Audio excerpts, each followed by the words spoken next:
Padel fans, get ready. The Barcelona Padel Final is heating up and the drama has been non-stop. From insane rallies to unexpected injuries, we've got all the action you need to know. First up, let's talk about Stupa. Fans are amazed and state that he looks like a new player since he split with his last teammate, LeBron. This is what Stupa has had to say about his recent revival in performance. What feelings did you have in your reunion? How are you feeling? I think Martin Cho said it today in an interview. The feelings in Acapulco weren't very good, especially, well, the first games, yes, the one we lost against Paco and John. Honestly, we didn't do much and we were both a little sad about it.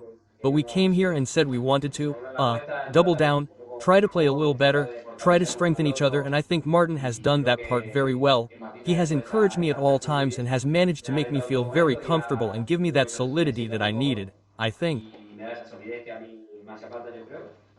So I think Martin transmits that enthusiasm to me from him and from his entire family. So, that's where I dive headfirst into the field. Fans were absolutely amazed at this mind-blowing rally.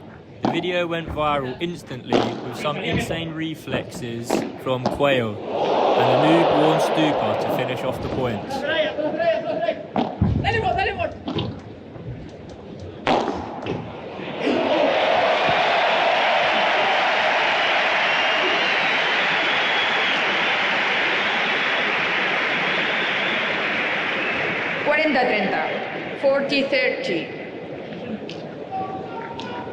Comment below if this is your point of the tournament so far. And speaking of sportsmanship, LeBron, yes, LeBron, showed us what humility looks like after losing to his former teammates. His reaction was respectful and humble, true class on and off the court. Has LeBron finally changed character and become a better teammate? But not everything went smoothly.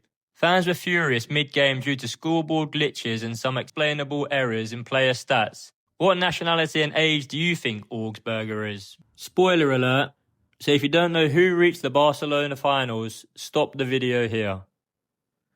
Galán and Chingotto took on Sanz and Paquito in the semi-final, with Galán coming out victorious. La víbora primero de Fede Chingotto sigue castigando el rincón. Aquí vuelve a defenderse John Sanz.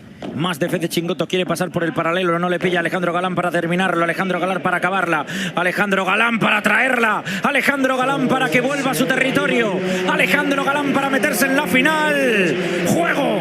¡Sí! After a hard-fought path to the final, Galán had to address the elephant in the room. Having no rest between games compared to their main rivals, his response? Well, earlier I asked Gussie Arturo if having a day off between Thursday and Saturday could give them a certain advantage for the final, and they told me that they didn't know, that you're very used to competing day after day. Well, what do you think? Do you think that playing 3 days in a row could work against you a little? On paper, yes, they have more rest. They also play in the morning today, which also means more rest from the semi-final to the final. But we know that each match is different.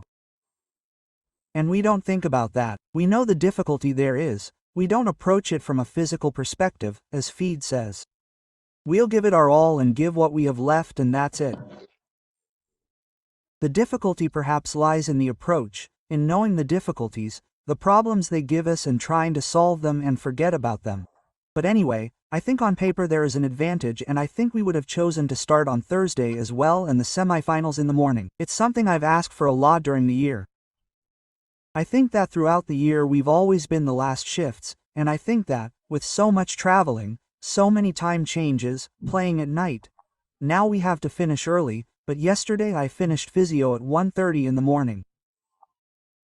In the end, until my heart rate drops, it's always very difficult, and there are many tournaments where they've set me at 4 or 5 in the morning, which implies a change in biorhythms and everything. Well, we adapt to this. It's the life we choose, but we would like it to be more even. Fans noticed Chingotto had a bandage on his knee, and naturally, questions started flying. Here's what he had to say when prompted about his potential injury. Will it affect him in the final? Question for Chingo. We've seen you with a bandage on your knee. I don't know if you can explain to us exactly what you have and how it could affect you tomorrow for the final. You Saw that I moved a little. No. Well, nothing. It's just a preventive advantage to clear my head of paranoia, minor discomforts, I think, from the load of everything all year, that I'm overwhelmed and that I do a lot of back and forth. So, nothing, it's just preventive. I think I'm moving around well, that I feel great. So I would tell you that tomorrow doesn't include anything, and since it's the last game of the season, don't worry, because if I usually give it my all, tomorrow will be double and I'm going to give it my all to be able to give the team the finishing touch they deserve. In the other semi-final, Tapia Coello took on new pair Stupa and Dineno, a close battle that could have swung either way. The Golden Boys came out with the victory. It will now be an El Clasico in the final, with Tapia and Coello taking on Galán. But do the Golden Boys have a slight advantage as always? With more rest than their rivals, this is what they had to say when asked. I wanted to ask you, you played on Thursday, you had a break, a day off in between. On the other hand, your rivals tomorrow played Friday, Saturday and will play Sunday. Does this give you any kind of advantage for the final? I don't think so. I don't think so, because we are used to playing more than 3 games, 1 per day. The rivals, it's true that we had a day yesterday to train, but I don't think so. It depends on each pair, maybe. The other pairs need a day off, depending on the match as well, if they push themselves a lot, but we, can't tell you if it's good or bad to have a day off. In the end, there are 3 matches. It's the tournament in which we play the fewest matches. They're all very tough. And now, it all comes down to this. Who will win the Barcelona Padel Final? Will it be the relentless energy of Galán and Chingotto, or the rested precision of Tapia and Coello? We want to hear from you. Drop your prediction in the comments for the last game of the tournament. Make sure to like, subscribe and hit that bell so you don't miss any of the action. The final is going to be one for the history books.